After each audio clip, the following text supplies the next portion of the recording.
This video is going to be an unboxing of the new Tread by Everlane sneakers and hopefully my first impressions.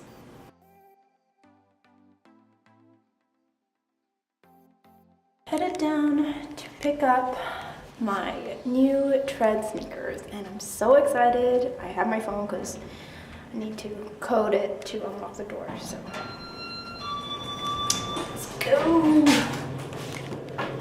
I hope they're good. Honestly, I don't really know what to expect. I've seen a lot of photos and they seem great, so that's a good sign.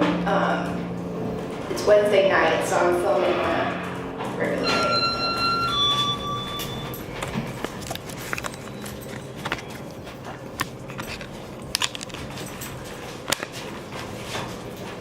Thanks. Unit? Oh, right here. Can I get it? Yeah. Thank you. No, part of it is. The floater is right there. But they like.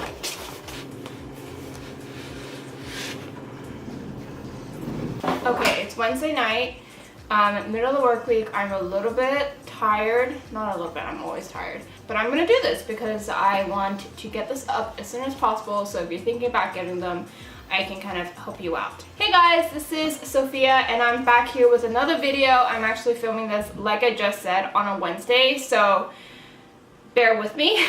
Hopefully this video can guide you to finally decide whether or not you want to give these shoes a try or not. So I just got the box in the mail on a Wednesday. I ordered it the day it came out and I live in Boston and they're based in San Francisco, so it took them about 5 days to get to me. So yeah, let's just go ahead and unbox it.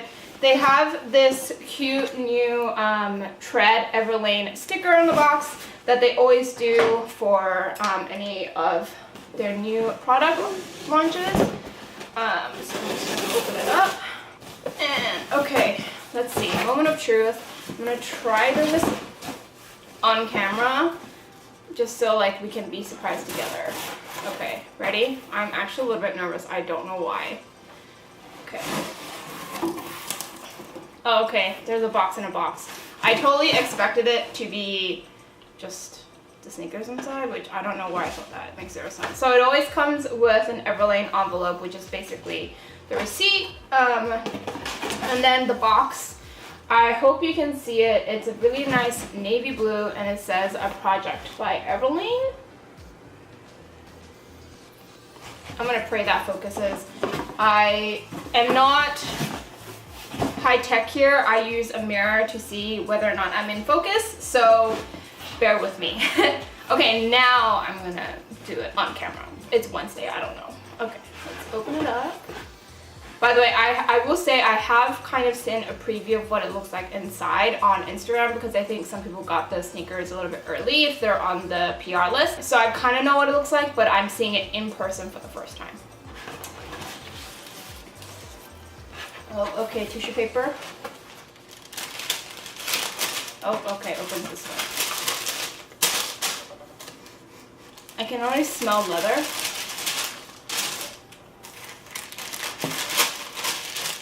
Oh, okay, interesting.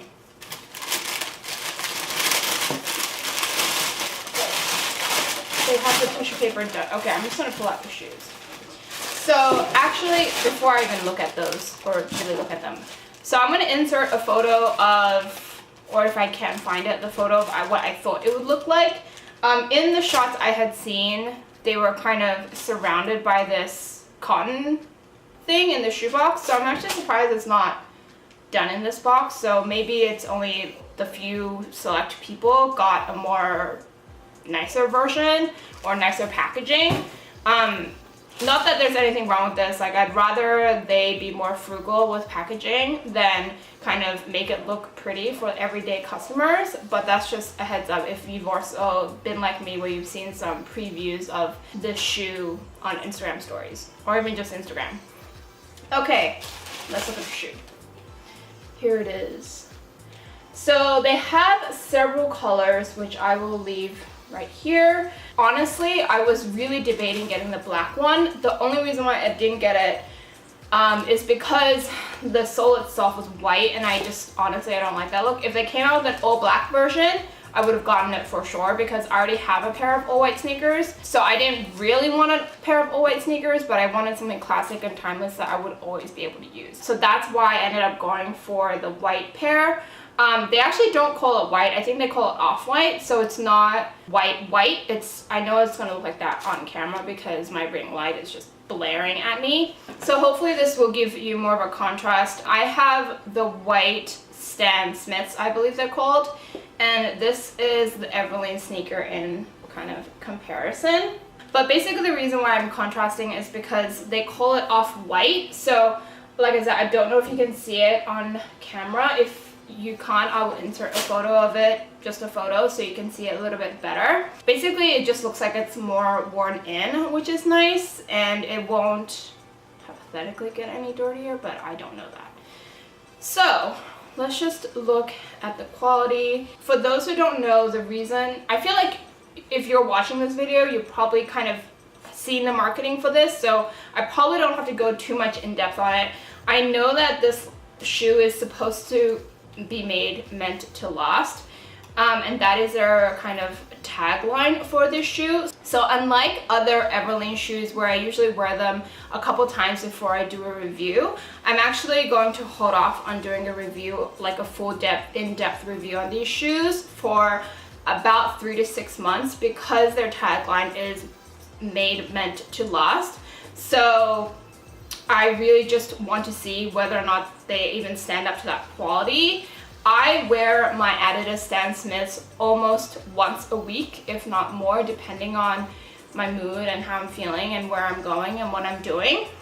So I'm really just going to substitute my desire to wear my Adidas Stan Smiths for the next couple months with these tread sneakers and just see how I feel. Obviously, if I don't like them, I'm going to pretty much be doing a review on them immediately, but I have a feeling that I think these will be great. Okay, so let's just actually go into the shoe. I know there were a lot of people, I did read during their announcement post on their Instagram, a lot of the comments were like, why did you start with leather if you're trying to be sustainable, etc., etc. And I appreciate them. I'm pretty sure they probably started with leather because that's how they're gonna make good of the tagline, meant to last.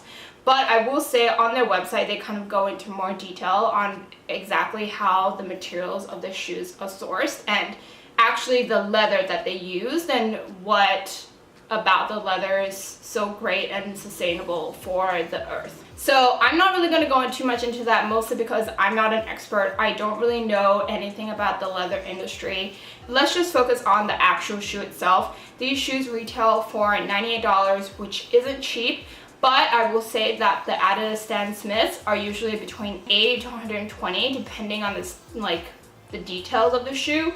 I'm pretty sure my Adidas Stan Smiths cost me, I want to say between $80 to $100. I don't remember the price because I've had them for a couple of years. So in terms of that, these pretty much, you know, they stay in par within the price range. So these are the shoes together. I am going to do a first impression of these shoes right now. I'm basically just going to put them on and tell you my immediate thoughts on how they feel. Sorry, I just noticed that part of my shoe has a weird orange stain that I don't know what's causing it. So let me show you.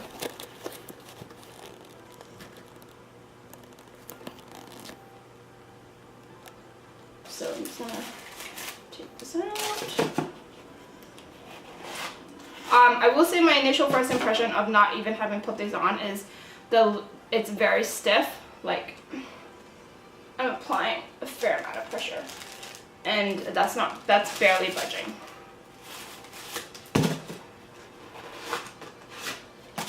The shoelaces is just, it seems like made out of regular cotton. They're nothing special. Okay, putting on the shoes. Ow. Okay, so the first thing I will say is I bought my regular shoe size, which is size 7. I don't believe they do half sizes, which honestly kind of suck because they're kind of tight. I know if I bought a size 8, it would have been too big. Honestly, 7.5 would have been better and perfect. So that's kind of my first impression. The leather is very, very stiff. So that is 100% something to keep in mind.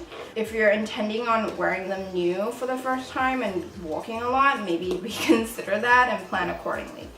But, I mean, for one foot, it feels pretty good. Now the other foot. My left foot is not going in the shoe. Okay, that barely went in. Yeah, so I actually did not pay attention to this. On their website, they say if you don't know what size, you should size up. That is actually 100% true. I want to say they are mostly made of leather, which means that they are tight. And it's interesting because the Stan Smiths, they're also made out of leather, but the leather is a lot more soft and subtle. Even when I first got it, it did not take any breaking in whatsoever, but I'm pretty sure these shoes are gonna take some time getting used to, at least in terms of sizing and just the tightness of the leather.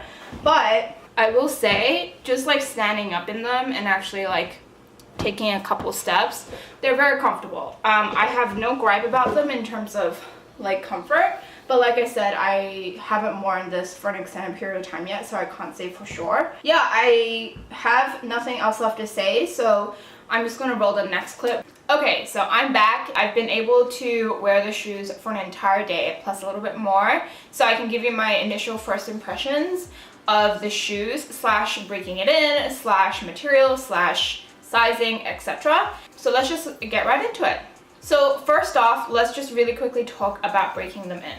So I know I did mention in my initial intro slash unboxing video, or part of the video, that when I first put them on in the video, it felt a little tight.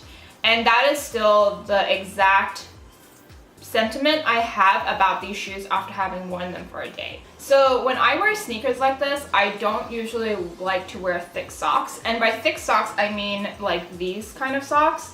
I usually like to wear basically what stores like Nike and Adidas call sneaker socks, which is basically flats, but they just kind of go up a little bit more. These are already pretty thin to begin with. So when I wore these, that was already a pretty tight shoe, it was still extremely tight. So if you are the kind of person who likes to wear thicker socks with your sneakers, you definitely want to size up just in general. It does suck that they don't do half sizes, so it means you're sizing up a full size. I know I got a lot of questions about that on Instagram as well, so that is my final answer, size up. Especially if you are like me, where sometimes you're a size 7, sometimes you're a size 7.5, depending on the shoe, depending on the brand. At that point, you should just size up. I would not recommend sizing up for every one of Everlane shoes.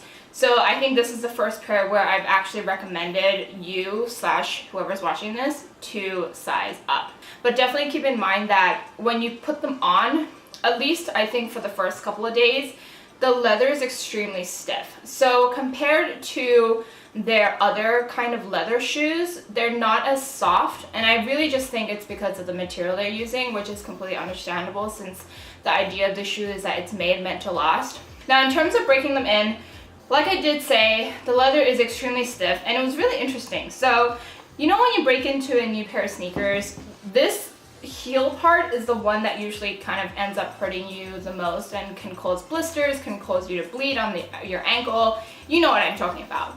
But the interesting thing is, the part of the shoe that made me hurt the most was this entire backside.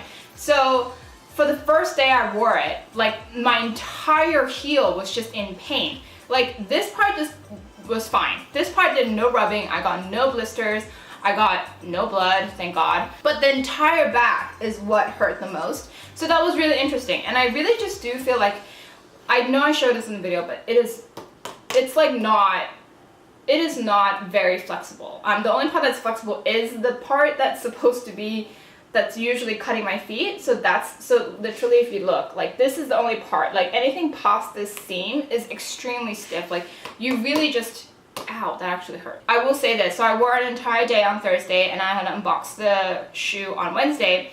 I tried to wear it again on Friday and I literally could not put my heel in here. Honestly, if the backing was not this stiff, this shoe wouldn't even need breaking in because everything else is just soft, it's supple, and honestly it's just comfortable. So it's literally the entire backing that needs to be broken in, so that's definitely 100% gonna take some time. So yeah, that's just something to keep in mind.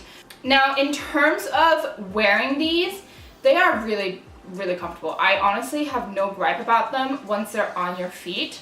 I know someone asked me a question about whether or not they're comfortable to walk to a commute. I wore these an entire day and the actual sole of my feet was not hurting at all. I actually felt like they had quite a good sole support. I think in terms of material, it's extremely good quality. I mean, it's just well made. Honestly, I have no gripe about Everlane's quality ever. I don't think I ever will. So that's just something to keep in mind, especially if you're trying to invest in a pair of sneakers like this. So that is my initial first impression. I definitely don't think I will be returning these, even though they're a little bit too small. I do recommend sizing up, but honestly I don't want to say this, but their return policy is kind of annoying because you have to email them and then they have to send you a return slip and then you have to print it out yourself. Basically, the return slip just doesn't come with the receipt, which kind of sucks. So I'm not returning them. I'm just gonna put my feet through the hell and just hope that the leather will kind of soften up over time. But that is definitely a shoe that I'm gonna have to spend some time breaking in. But if you're interested in seeing me do a more long-term review of these shoes, 100% let me know. I just know that I'm probably gonna be doing one in the 3-month mark. I mean, maybe I won't. It really just depends on if I have anything else new to add. In terms of final recommendation, I recommend and stand by these shoes, especially if you're an Everlane fan, especially if you love sneakers, especially if you want comfortable sneakers. I really don't think these can be beat, except, you know, maybe the Stan Smiths. No serious gripe about these, right? They're under $100 and comfortable, and they have a good color range, a very unique color range, I might add. And I mean, there's literally nothing horrendous I can say about these. Even the breaking in part, I know I said it's hard on the entire ankle, but most new shoes, that's just the way it is, and that's just something to keep in mind. That's always gonna be a complaint I have. I wish I could put on a pair of shoes and there was no breaking in necessary. Yeah, I 100% recommend these shoes. If you're interested in looking into these or purchasing a pair, I will leave a link in the description box down below. Again, this video is not sponsored. I paid for these shoes and this review is my own opinion only. So if you're interested, like I said, the description box will have all the links. If you're interested in seeing me style these shoes, definitely follow me on Instagram because I'll have the most up-to-date outfit photos there for you to see how I wear these. And obviously you can go to Everlane's own Instagram to see them as well. So without further ado, I'm just going to see you next week for another video. Bye!